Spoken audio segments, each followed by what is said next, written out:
2시간 연속으로 촬영하는 거 되게 오랜만이네. 네, 여러분 반갑습니다. 캠브리지 동아시아사 시간이 왔습니다.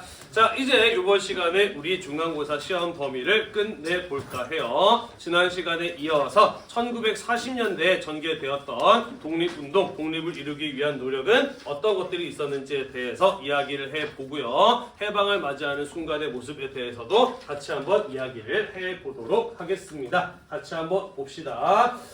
일단은 지금까지 녹화했던 수업들이 전부 다 한 3번, 4번 정도의 연습을 하고 찍은 수업이었는데 처음 진도를 나가면서 영상을 찍는 거는 이번이 거의 처음이 아닌가 싶은데 네, 아무튼 우리 구독자 여러분들 선생님이 말을 조금 절고 설명이 다소 부족해도 너그럽게 이해해 주시기를 바라요. 적어도 오늘은 이 영상을 올려야 학생들이 공부할 수 있을 것 같아서 부득불 첫 시간이지만 영상을 찍게 되었다는 거 비겁한 변명을 한번 해보면서 수업을 시작하도록 하겠습니다.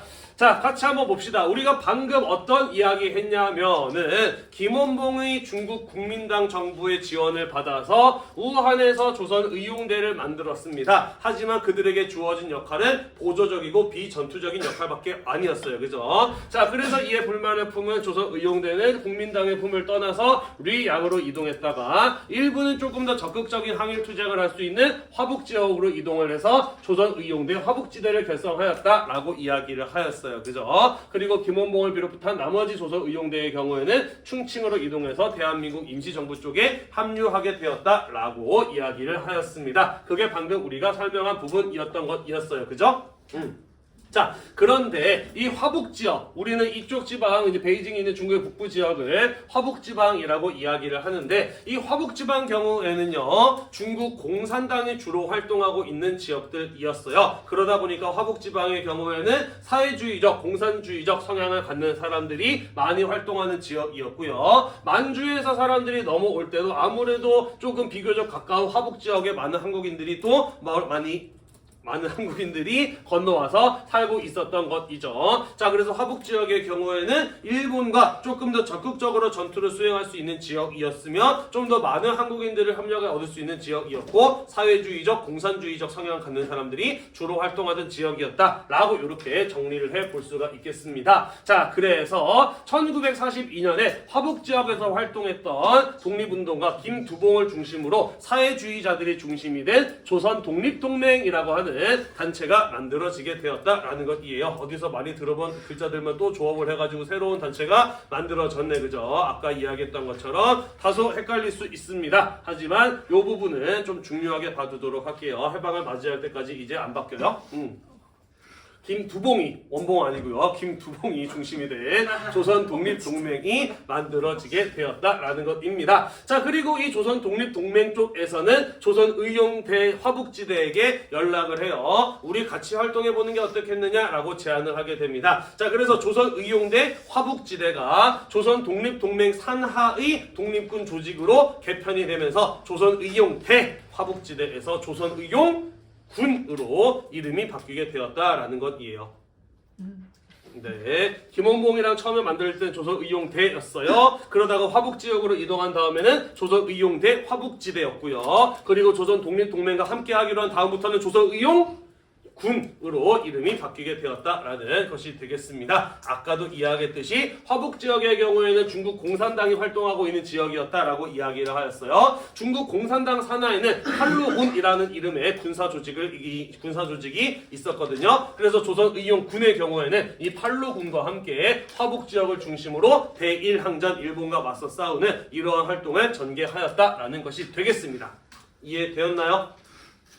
네. 자, 그리고 조선독립동맹의 경우에는 일본의 패망이 예상되는 상황에서 앞으로 우리는 이런 나라를 한국에 건설하겠다라고 하는 건국강령을 발표해요. 거기에는 앞으로 우리는 민주공화국이 될 것이며 남녀가 평등하고 토지를 분배할 것이며 의무교육을 실시하겠다 같은 이런 내용들이 담겨 있습니다. 아무래도 사회주의적 성향을 띤 단체이다 보니까 이런 어떤 경제적 평등 같은 부분에 핵심을 두고 있는 건국강령을 발표하였구나 라는 부분을 눈에 여겨보시면 되겠어요. 되었으려나요?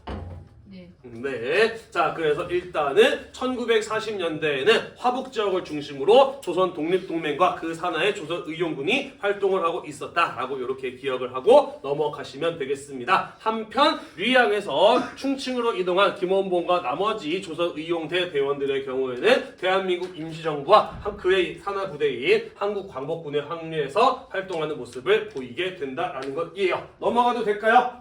네, 넘어가 보겠습니다. 자, 대한민국 임시정부의 이야기 오랜만에 나오게 되네요. 그죠? 1920년대에 만들어진 이 대한민국 임시정부의 경우에는 연통제, 교통국 이런 조직들을 만들어서 독립운동을 지도하고 독립 자금을 모금하고 있었습니다만은 연통제 교통국 같은 것들이 일제에 발각이 되면서 돈줄이 끊겼어요. 그죠? 뿐만 아니라 힘주어서 했던 외교 활동의 경우에는 별다른 성과가 없었어요. 그래서 앞으로 어떻게 하면 좋을까를 놓고서 각 지역의 대표들이 모인 국민대표회의가 개최되었습니다만은 거기에서 창조파와 개조파로 의견이 나뉘어서 서로 싸우고 감정이 상하는 바람에 모두 대한민국 임시정부를 떠나게 되면서 임시정부는 장기간의 침체에 빠져들게 되었다라고 이야기를 하였어요. 그죠?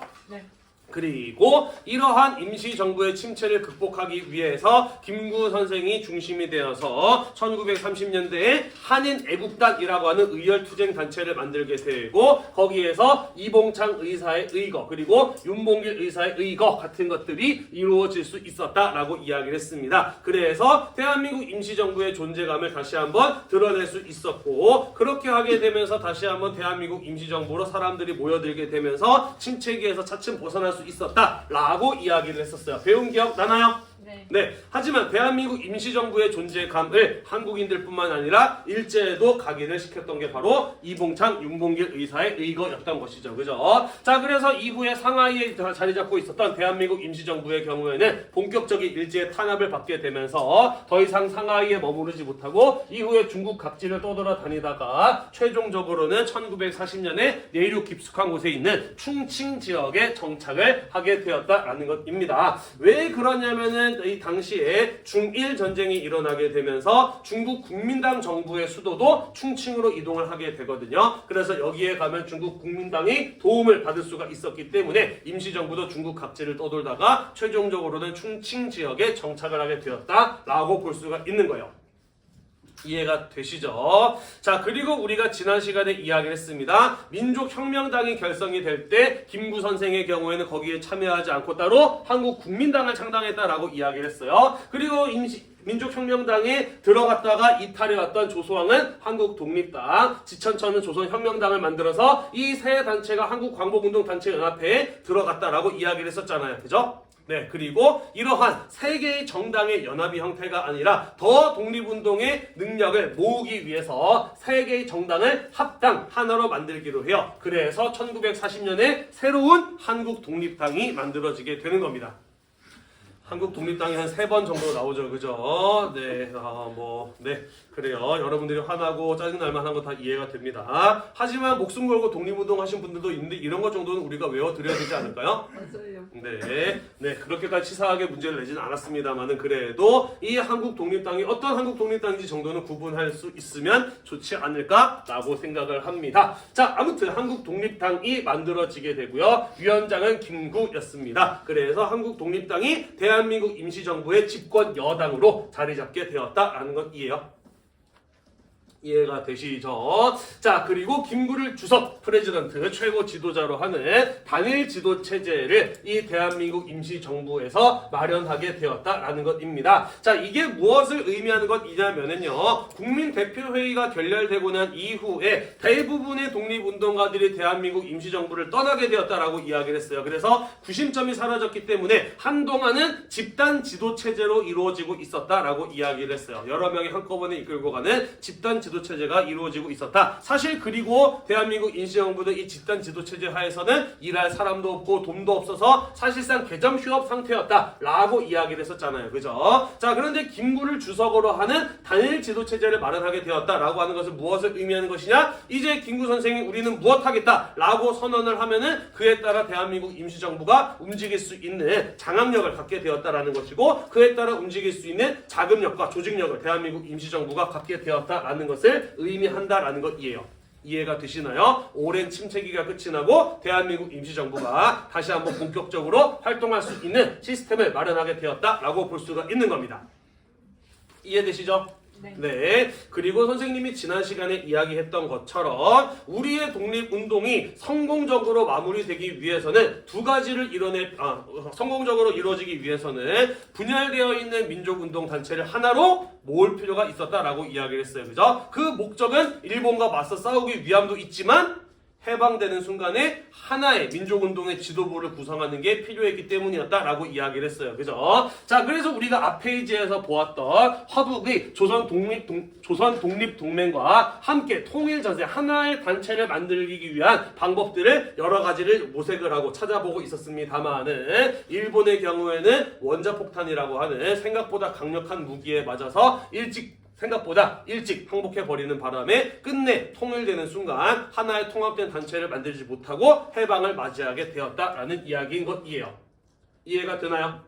네. 자, 한편 일제의 패망이 예상되는 상황에서 아까 조선 독립동맹이 건국 강령을 발표하였다라고 이야기를 했잖아요. 건국 강령은 앞으로 우리는 이러한 나라를 만들 것이다라는 계획을 발표하는 게 건국 강령의 발표다라고 이야기를 했어요. 그래서 대한민국 임시정부의 경우에도 조소왕이 주장한 삼균주의에 기초하여 대한민국 건국 강령이라고 하는 것을 발표하였습니다. 삼균주의란 무엇이냐? 앞으로 우리는 정치적으로, 경제적으로, 교육의 면에 있어서 평등한 나라를 만들겠다라는 주장이 삼균주의라고 하는 이념이에요. 이것은 중국 국민당을 만들어냈던 중국의 손문이라는 사람이 주장했던 삼민주의를 벤치마킹해서 만든 새로운 건국의 이념이 바로 이 삼균주의라고 하는 것이거든요. 아무튼 이 삼균주의가 반영이 되었기 때문에 대한민국 건국 강령을 보면 어떠한 내용들이 들어가 있느냐? 우리는 민주공화정을 만들겠다, 토지개혁하겠다, 대기업 국가의 소유로 하겠다,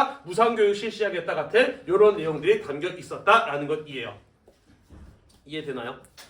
자, 선생님이 앞에서 조선 독립동맹의 건국 강령 이야기하면서 사회주의 단체이다 보니까 이러이러한 경제적 평등에 대한 내용이 들어가 있다라고 설명을 했잖아요. 그죠? 그런데 우리가 알기로는 대한민국 임시정부의 경우는 어떤 성향의 단체예요? 민족주의적 성향의 단체인데 왜 이런 사회주의적 성향의 강령 같은 것들이 들어가 있을까? 왜 그럴까? 사회주의 사람들이 있어서?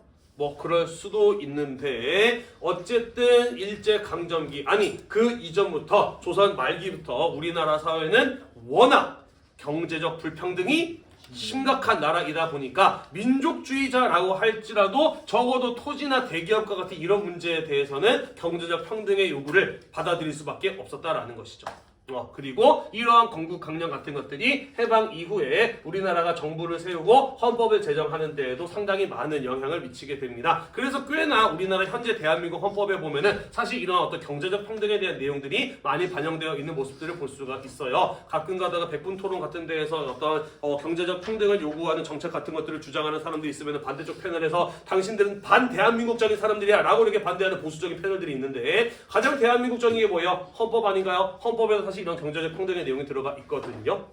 그런 말하는 사람들이 오히려 우리나라의 정체성을 비판하는 거라고 선생님은 개인적으로 생각을 합니다. 자, 아무튼 대한민국 건국 강령이 대한민국 임시정부의 이름으로 발표되기도 하였다라는 말이 되겠습니다. 넘어갈게요. 오늘 할 말이 좀 많습니다.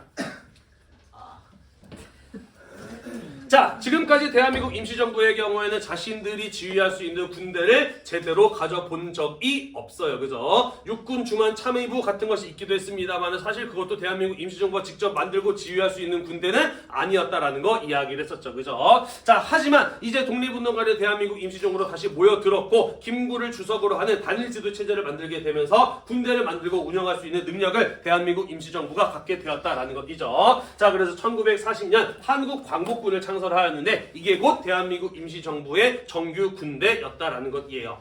한국광복군을 창설하였으니 대한민국 임시정부도 드디어 자신들이 지휘할 수 있는 군사 조직을 갖게 되었다라는 것입니다. 자, 한국 독립 당에서 한국 독립군을 지휘하였던 지청천이 한국 광복군의 사령관으로 임명이 되었고요. 조선의용대를 이끌었던 김원봉이 대한민국 임시정부에 합류하게 되면서 조선의용대 대원들의 경우에도 한국 광복군의 일원으로 합류하게 되었다라는 것이 되겠습니다. 그리고 1941년에 태평양 전쟁이 일어나게 되자 대한민국 임시정부의 이름으로 일본에게 선전포고를 하니 그게 대일선전성명서의 발표였다라는 것이에요.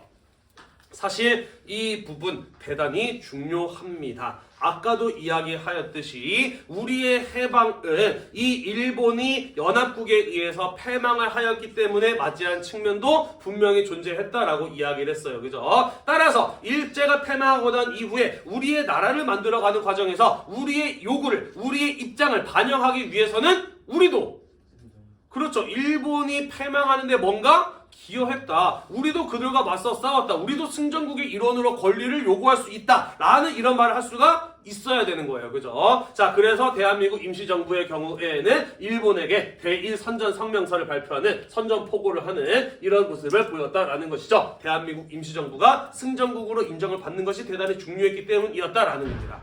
이해가 되시죠? 자, 이후에 대한민국 임시정부는 중국 국민당의 지원을 받으면서 한국 광복군의 규모나 질적인 면에서 상당한 향상을 이뤄내는 모습을 보여주게 됩니다. 다만 세상에 공짜는 있나요? 없나요?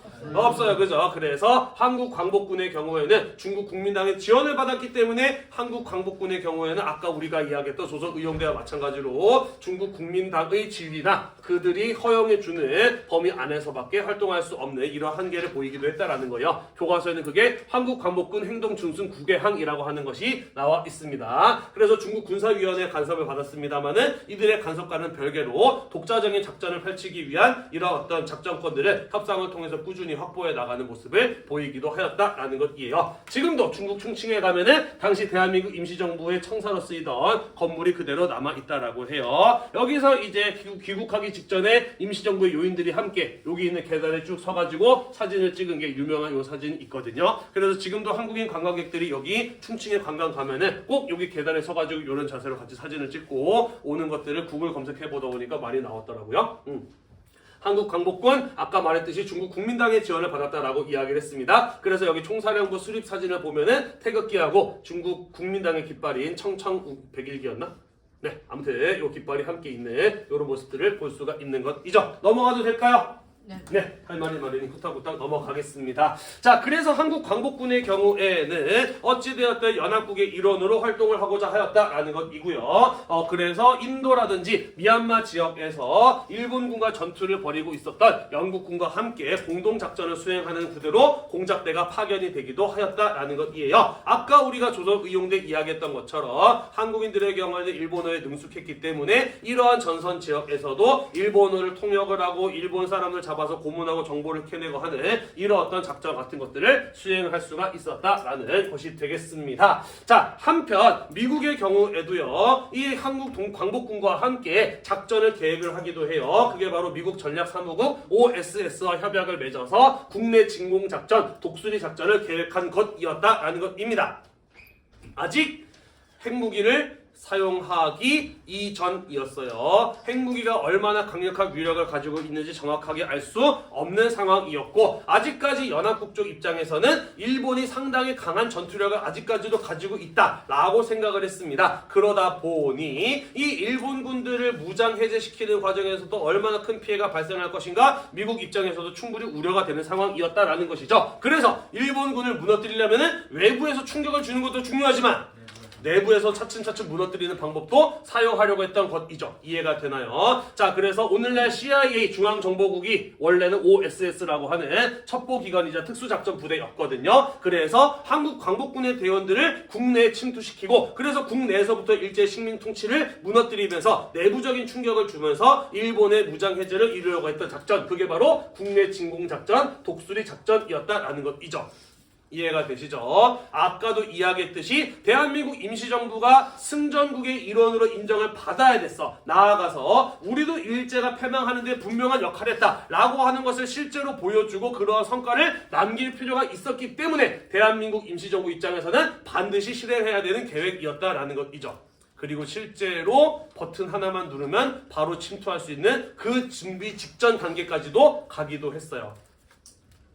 들어가기만 한다. 우리 좀 있으면 들어간다. 대기해라. 라는 명령까지도 나왔습니다만은 아까도 이야기했듯이 핵폭탄의 위력이 너무 강했어요. 그죠? 일본이 생각보다 빨리 항복을 했던 것이죠. 그러다 보니 임시정부 입장에서는 반드시 했어야 되는 작전이지만 빠른 항복으로 인해서 실행되지 못하고 말았다라는 것입니다. 일제는 패망할 때에도 우리의 독립과 해방에 하나도 도움이 되지 않았던 거예요. 그죠? 국내 진공작전, 독수리작전 이야기했습니다. 넘어갈까요? 네, 넘어가겠습니다. 자, 한편 미국 지역에서도요 동포들이 독립운동을 돕기 위한 노력들을 활발하게 이어가고 있었습니다.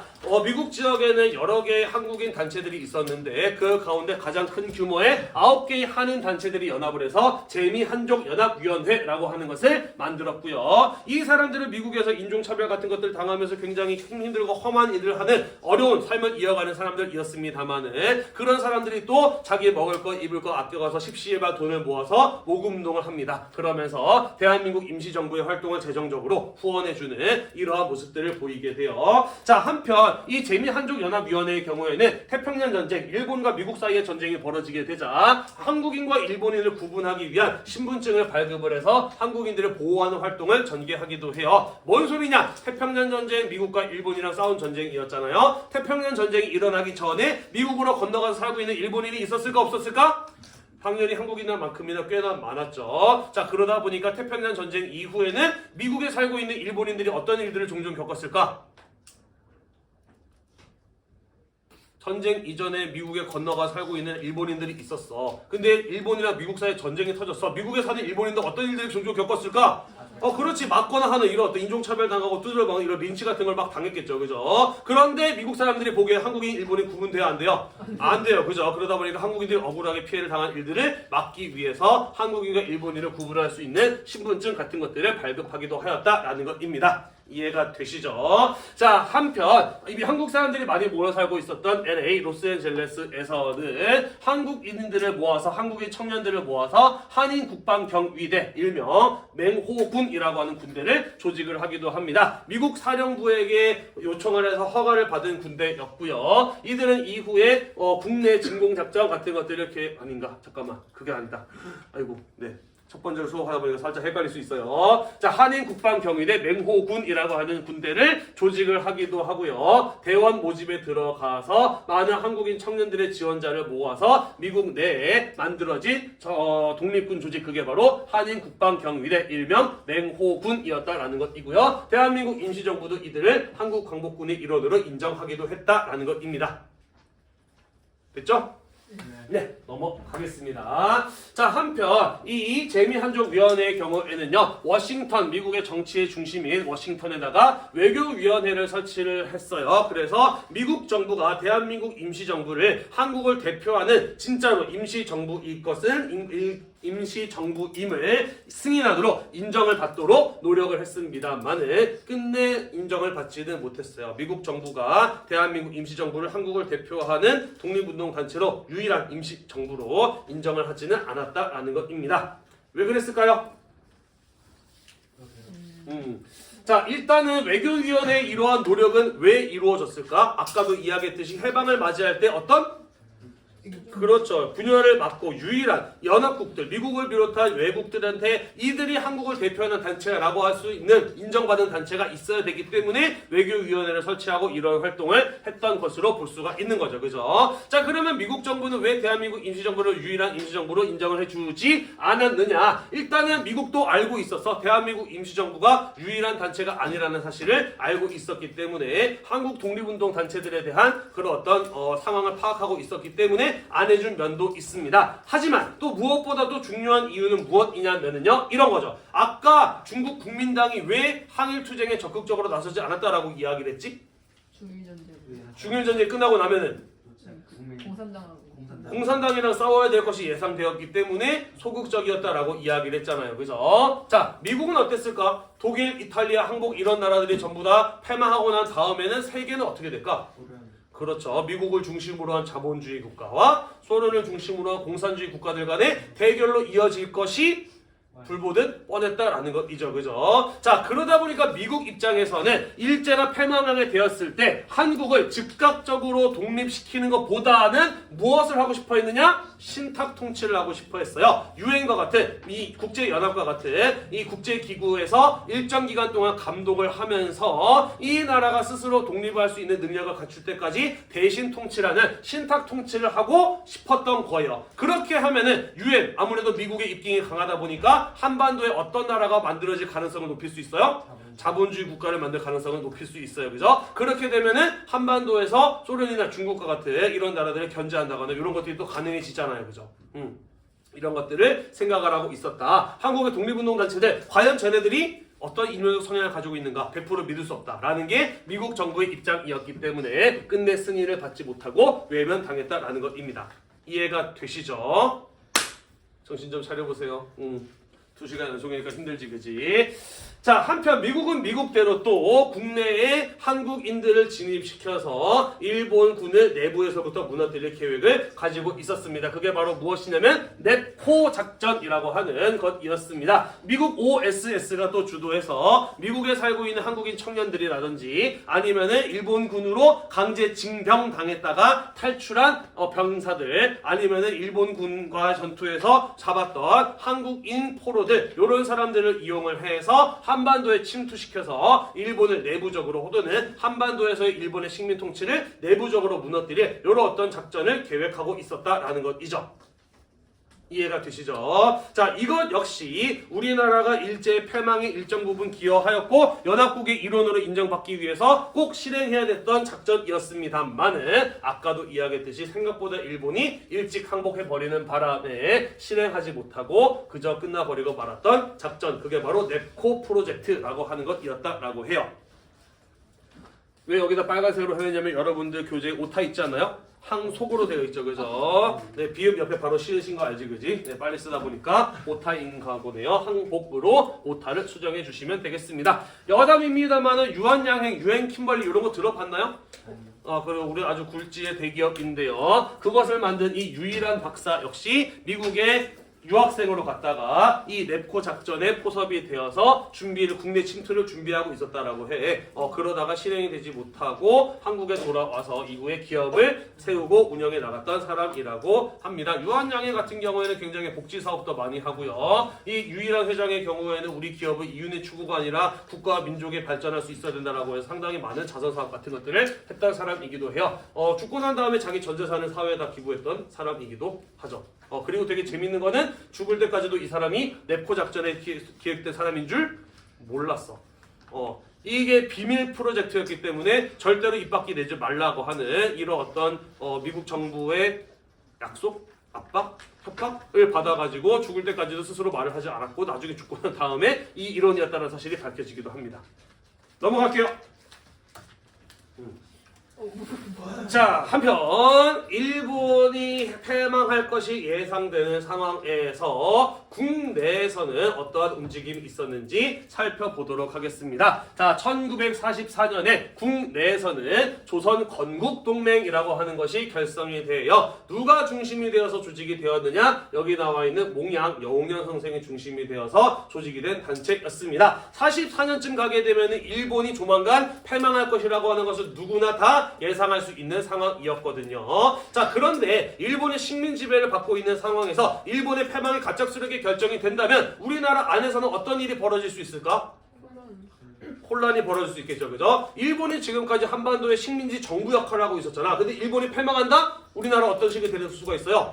무정부 상태가 될 수가 있는 겁니다, 그죠? 그러한 혼란을 막기 위해서 만든 조직이 바로 조선건국동맹이라고 볼 수가 있어요. 재밌는 사진도 넣어놓기는 했는데 여운형에 대해서 우리 배운 기억 나나요?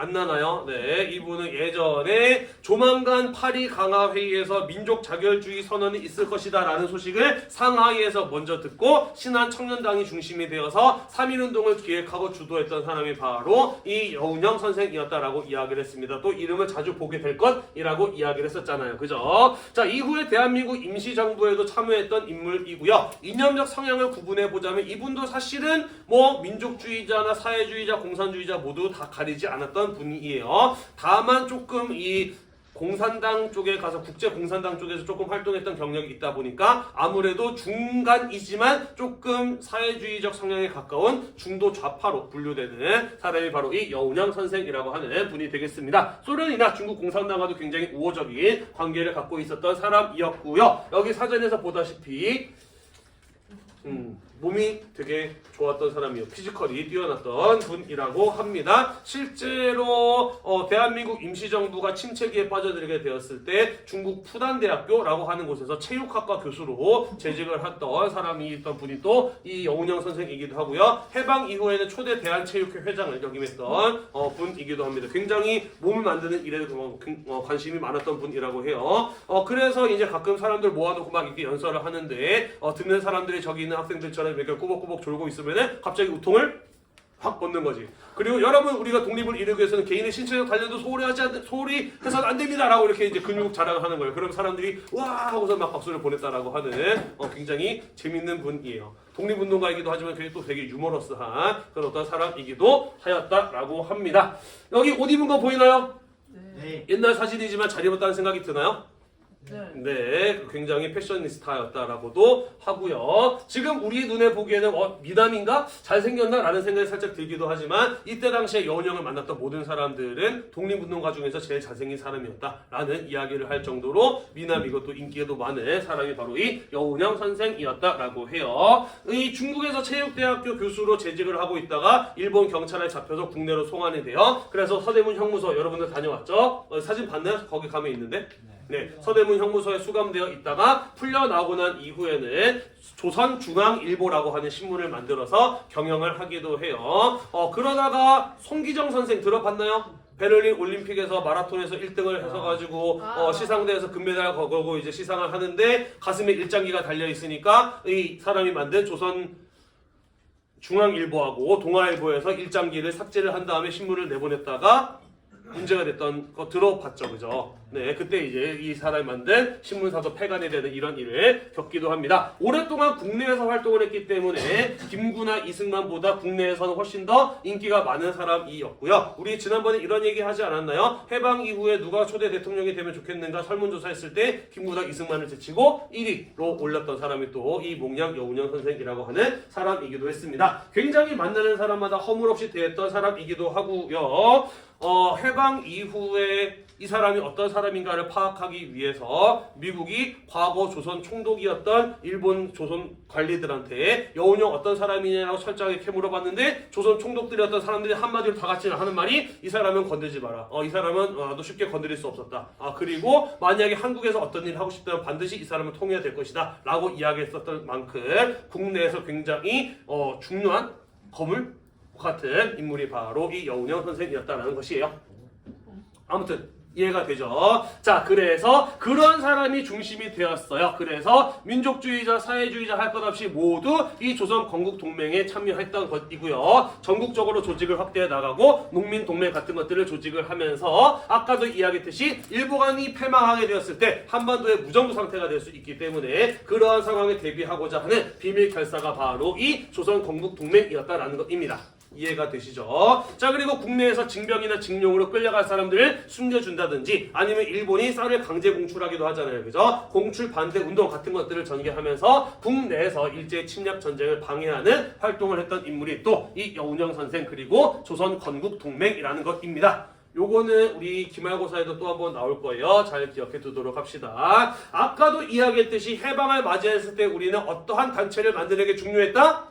하나의 통합된 단체를 만드는 게 중요했다. 여운형 선생도 당연히 그것을 생각을 하고 있었어요. 또 하나, 해방을 할 때 독립운동가들이 일제의 패망에 일정 부분 기여를 했어야 했다라고 이야기를 했잖아요. 그죠? 자, 그래서 여운형 선생의 경우에는 대한민국 임시정부와 조선 독립동맹에도 연락을 해서 우리 연합작전 같이 하자라는 이런 것들을 계획을 하기도 해요. 그래서 중국에서 그리고 국내에서 동시에 무장 봉기 같은 것들을 일으켜서 일본의 식민 통치를 내부적으로 무너뜨리는 이런 어떤 작전 같은 것들을 계획을 하기도 하였다라는 것이죠. 여운형 선생도 통합된 단체를 만들기, 일제 패망의 일정 부분 기여하기가 반드시 필요하다라는 것을 생각을 하고 있었고 실제로 추진하고 있었던 겁니다. 그죠? 다만 아까도 이야기했듯이 일본이 너무 빨리 항복을 하는 바람에 그죠? 이런 것들을 실현하지 못하고 해방을 맞이하게 되었다라는 것입니다. 이해가 됐나요? 네. 자, 한편 이 조선 건국 동맹의 경우에도요. 일제 타도를 위해서 대동단결할 것, 민주주의의 원칙을 바탕을 둔 국가 건설을 목표로 하는 건국 강령 같은 것들을 발표하기도 하였습니다. 건국 강령 셋 다 비슷비슷하네. 건국 강령을 줘놓고서는 이거 어느 단체계라고 물어보는 문제가 내면은 좀 어려워하지 않을까? 냈나 그런 거? 안 냈나? 모르겠네요. 자, 무수히 많은 단체들과 사람들이 나왔습니다. 마지막으로 국제회담에 대해서 이야기를 하고 끝을 내보도록 할게요. 자, 1943년 카이로 회담이 열렸습니다. 조만간 독일과 일본이 패망할 것이 예상되는 상황에서 영국, 미국, 중국 연합국들이 모여서 전쟁이 끝나고 난 이후에 여러 가지 문제를 어떻게 처리할까 협의하기 위해서 이집트 카이로에 모인 것이 바로 카이로 회담이었다라고 볼 수가 있겠습니다. 여기에서 중국 국민당의 지도자인 장제스의 경우에는 카이로 회담에서 협상의 성과를 발표를 할 때 한국이라는 나라를 독립시킬 것을 약속하자라는 이런 내용을 제안을 해요. 아까도 우리가 이야기했듯이 중국 국민당의 경우에는 꽤나 오랫동안 한국의 독립운동을 지원해 왔던 단체입니다. 그죠? 그러다 보니까 중국 국민당이 국제회담에서 이런 이야기를 꺼낼 수가 있었던 것이죠. 선생님이 아까 이야기했었죠. 우리의 해방과 독립은 일제히 패망으로 이루어진 측면도 있지만 사실은 국내의 독립운동가들 아니 해외에서 활동했던 독립운동가들이 오랫동안 노력을 이어오지 않았다라고 한다면 중국 장제스와 같은 이런 국민당의 인사들에게 우리의 독립의 필요성을 인식시키고 그들과 함께하지 않았다라고 한다면 과연 국제회담에서 이런 얘기가 나왔을까? 안 나왔겠죠. 그죠? 따라서 우리의 해방과 독립은 역시 스스로 이뤄낸 측면도 분명히 선생님은 존재한다라고 생각을 합니다. 자, 하지만 아까 미국이 왜 워싱턴에 만들어진 외교위원회 같은 데에서 대한민국 임시정부를 유일한 단체로 혹은 한국을 대표하는 단체로 인정해 줄 것을 요구했는데 외면했죠?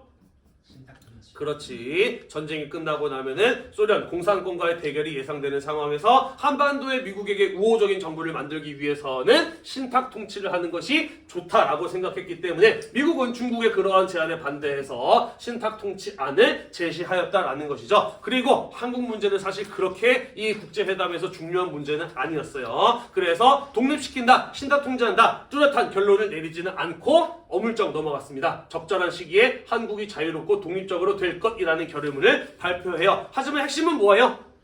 독립을 어쨌든 한다는 거예요. 그죠? 이런 내용이 들어간 게 바로 카이로 회담이라고 볼 수가 있겠습니다. 한국의 독립이 최초로 논의된 국제회담이었다라는 것이에요. 넘어갈까요? 네, 넘어가겠습니다. 자, 그러다가 1945년 2월 이제 독일이 조만간 패배할 것이 명백해 보입니다. 독일은 실제로 3개월 뒤에 항복을 하게 되죠. 자, 그래서 이번에는 미국, 영국, 소련의 3국 정상이 모여서 열린 회담, 그게 바로 얄타 회담이 되겠습니다. 얄타가 어디였더라? 흑해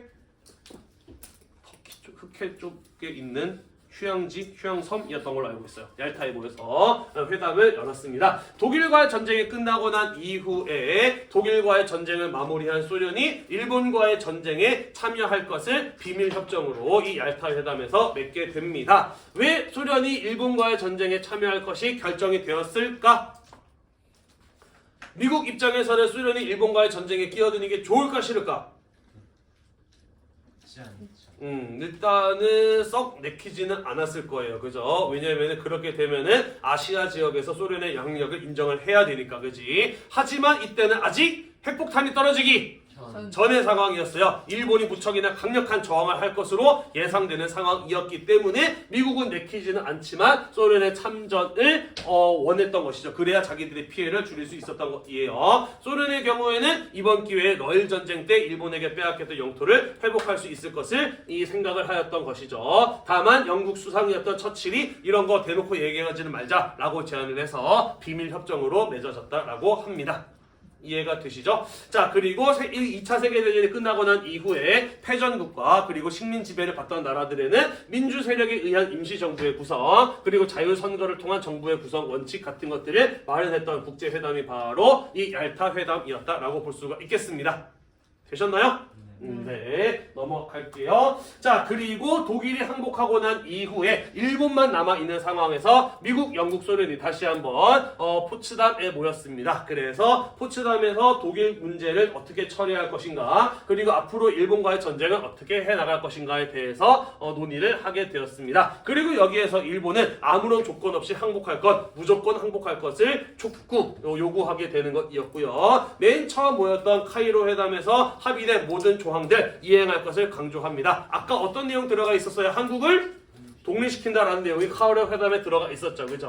그래서 한국의 독립이 다시 한번 재확인된 국제회담, 그게 바로 포츠담 회담이었다라고 보시면 되겠습니다. 여기에서 일본의 주권이 4개의 섬과 연합국이 결정하는 작은 섬에 국한된다는 내용이 포함됩니다. 일본은 크게 4개의 섬으로 이루어져 있죠. 동아시아사를 배우면 알겠습니다만은 홋카이도, 혼슈, 큐슈, 시고쿠 이렇게 4개의 섬으로 이루어져 있고 그 주변에 여러 가지 작은 섬들이 일본이라는 나라이거든요. 그거 말고는 더 이상 일본은 해외 영토를 갖지 않는다라는 내용이 이 포츠담 회담 안에 들어가 있었다라는 거예요. 그래서 한국의 독립을 재확인하게 되었다라는 겁니다.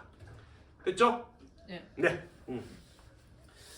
자, 그리고 우리가 알다시피 1945년 8월 미국이 히로시마와 나가사키에 원자폭탄을 투여하게 되는 것이고 폭탄 한 방에 도시 하나가 증발하는 모습을 보게 됩니다. 그리고 얄타 회담에서 약속된 바와 같이 소련이 일본에게 선전포고를 하면서 만주와 한반도로 진격을 해 나가게 되면서 일본은 더 이상 버티는 것이 무의미하다라고 생각을 하게 되었고요. 1945년 8월 19일 네. 항복 문서를 읽고 있는 일본 천황의 모습입니다. 천황은 일본 천황의 명의하에 일본은 무조건 항복을 선언을 하게 되어 그러면서 우리나라는 광복, 해방을 맞이하게 되었다라는 것이죠. 여기 보면은 일본 도쿄만을 정복하고 있는 미국 전함 미주리에 의해서 시게메스 마무르라고 하는 일본 외무대신이 항복 문서에 서명을 하고 있는 모습입니다. 지금 제가 정확하게 기억하는지 모르겠는데 이 사람 이때 서명하러 올 때 쩔뚝쩔뚝 이렇게 걸어왔다고요. 다리가 불편해서. 왜 그랬게? 아니요.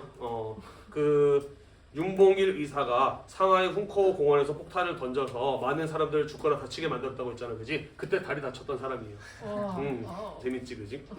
자, 그리고 이 사람은 이분이었다. 이 사람은 일본 천하의 모습이에요. 이 사람은 그리고 우리에게도 유명한 메가도 장군입니다.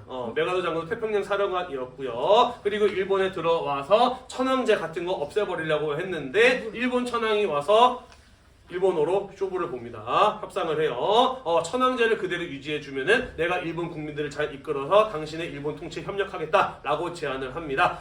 그래도 메가도는 없애려고 했는데 주변 사람들이 말렸다라고 해요. 당신이 생각하는 것보다 일본 사람들은 일본 천황을 굉장히 신성하고 중요하게 생각하기 때문에 여기서 그의 제안을 받아들이지 않으면 크게 곤란할 수 있다라는 이런 어떤 조언을 해줬다라고 합니다. 그래서 떨뜨름한 표정으로 매우 밝은 표정으로 서 있는 두 인물이 같이 기념사진을 찍은 모습을 볼 수가 있는 것이죠. 그래서 일본 아직까지도 천황제 가 유지되고 있는 나라로 이어지고 있는 것이기도 하죠. 됐나요? 자, 아무튼 우리 이렇게 해서 2차 세계대전이 끝나게 되면서 해방을 맞이하는 순간까지 쭉 한번 이야기를 해보았습니다. 여러 가지 많은 단체들이 나오는데요. 각각의 단체들이 어떤 활동을 했는지를 중심으로 잘 정리해 두시길 바라겠고요. 우리가 시험 끝나고 난 다음에 이제 대한민국을 만들어가는 과정부터 다시 배우게 될 텐데 요거 하나 기억하고 다시 한번 수업을 들을 수 있도록 합시다. 해방을 맞이하는 순간 통일된 한치를 만들었다, 만들지 못했다? 만들지 못했다. 일제가 패망하는데 일정 부분 기여하였다, 기여하지 못했다? 했을 수도 있지만 크게 중요한 기여는 없었다라는 거예요. 그죠? 연합국이 인정을 받았다, 승전국을 인정받았다, 못 받았다? 받지 못했다라는 겁니다. 그러다 보니 해방 이후에 대한민국을 만들어 나가는 과정에서 우리나라 사람들의 의견이나 요구보다는 미국과 소련에 의해서 끌려갈 수밖에 없는 상황이 나타나게 되었다라는 거 함께 기억해 두었으면 좋겠네요. 됐나요? 네. 오늘도 시험 공부하시느라고 대단히 고생이 많으셨고요. 이 영상이 여러분들의 공부에 도움이 되셨다면 구독과 좋아요 잊지 말고 눌러주시고 꼭 시험도 잘 보셔서 좋은 성적으로 다시 만날 수 있었으면 좋겠습니다. 수고했어요.